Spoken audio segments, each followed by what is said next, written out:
Hey everyone, back in the shop again today. Welcome to Jamieson Repair Shop, by the way. Got the Jeep Laredo in here.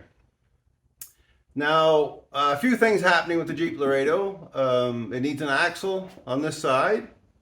Left driver needs a front axle. And I have to put struts on it and rear shocks. And also, I'm putting a 2-inch lift in it. So I'll show you what it looked like beforehand. So I'll put the picture into what this vehicle looked like before I started, and we will take a picture after when we're done with it. All right, let's get into it. First thing, we'll take this wheel off, driver's side wheel. And there's also some work to be done on the top, both sides, because both sides are being done. I have never put a lift kit in any of these before. This is a sort of a mini lift kind of thing. It just goes on top of the strut, but I'll show you how it goes in as we go.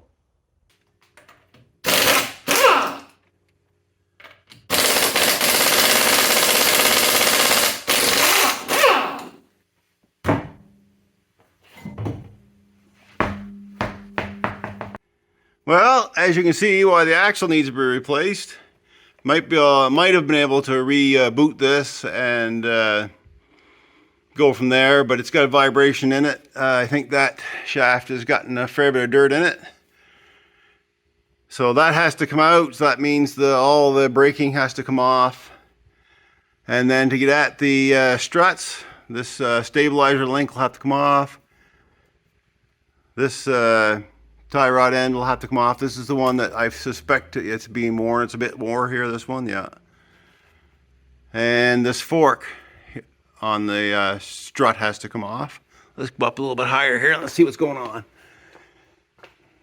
So I may be able to get it.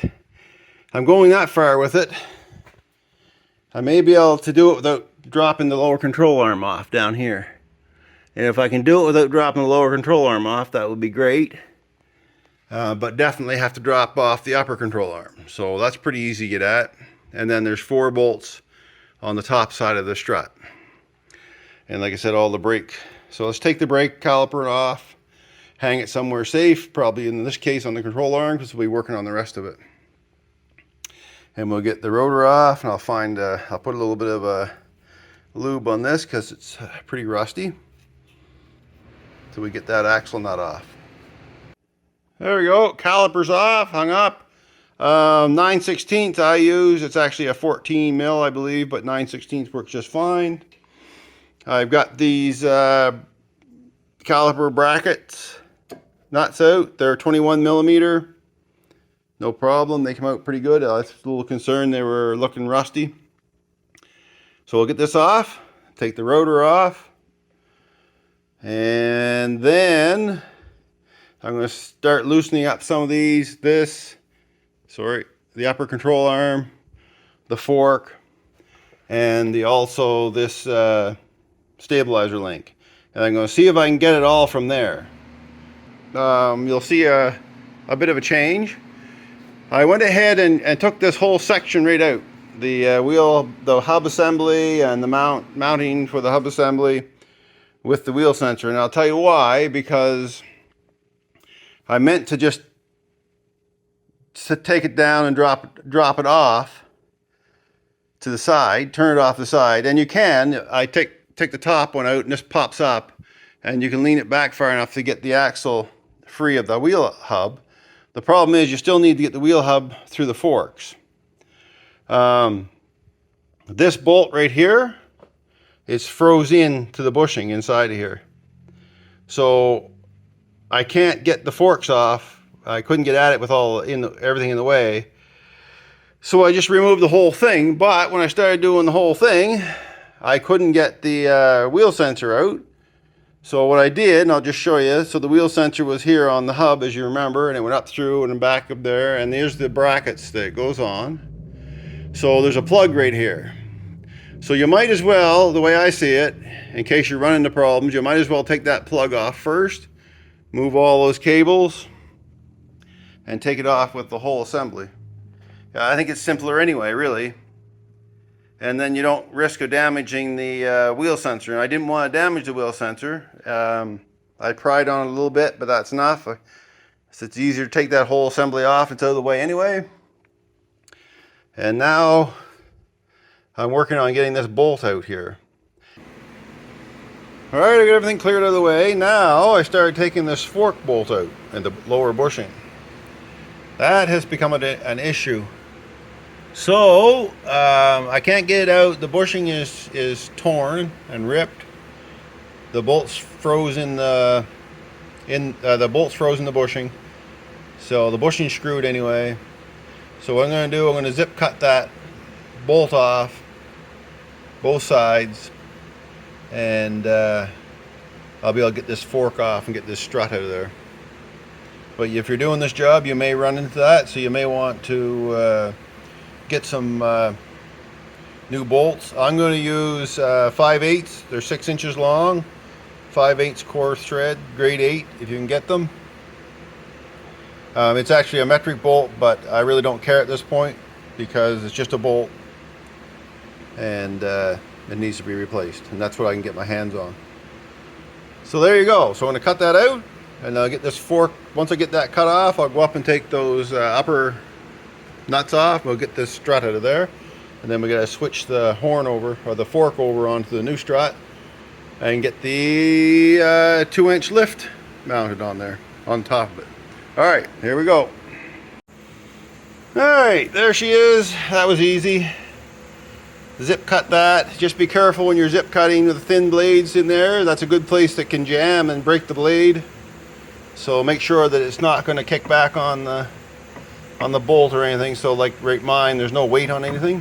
So let me get up top, and I'll take the top bolts out, and then we have to see if we can get this old bushing out. I got two new ones on order, one for each side, because the assumption is the other side's the same. So I'll have to press that bushing back out of there, or hammer it out or something. Up here on this upper strut bolts, these four nuts right here, sorry, there's 3 studs to hold this fuse panel, the fuse box and all the electronics on. So it's just 3 studs, 3 10mm nuts, 1, 2, 3. That's it, easy to get off. I just use an extension to get the back one. Pretty easy, you can do whatever you like. So now I gotta get in here and get these off, and I think I'll just get an extension. And they look to be about 18 or 19. They're fairly large actually compared to a car. Pretty beefy. All right, so let me get set up. I'll pull them out. Well, this Jeep, I'll tell you, it's fighting me every way. Anyway, still working on switching out the struts and the axle, CV axle. Now, I'm having trouble getting the inner part cup out of the differential. So I had a couple. What I did, I took the boot off. The boot's right here. Pulled it back, cleaned a lot of the grease out so I can get some movement, so it doesn't suck on it. And now I got a couple of vice grips clamped on to hold the CV from popping out. There was a retainer ring, just a little wire ring, and it's not going to hold it. So I got rid of that. Got these vice grips on. I'm going to get something to wrap this up so I'm not covered in grease every 5 minutes. I'll get an old t-shirt or something that I'm never going to use again.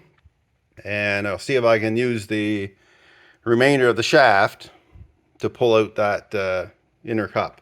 All right, let's see what happens there. There, that axle's out. They're on tight, those suckers. So now I got to compare the new axle with the old axle.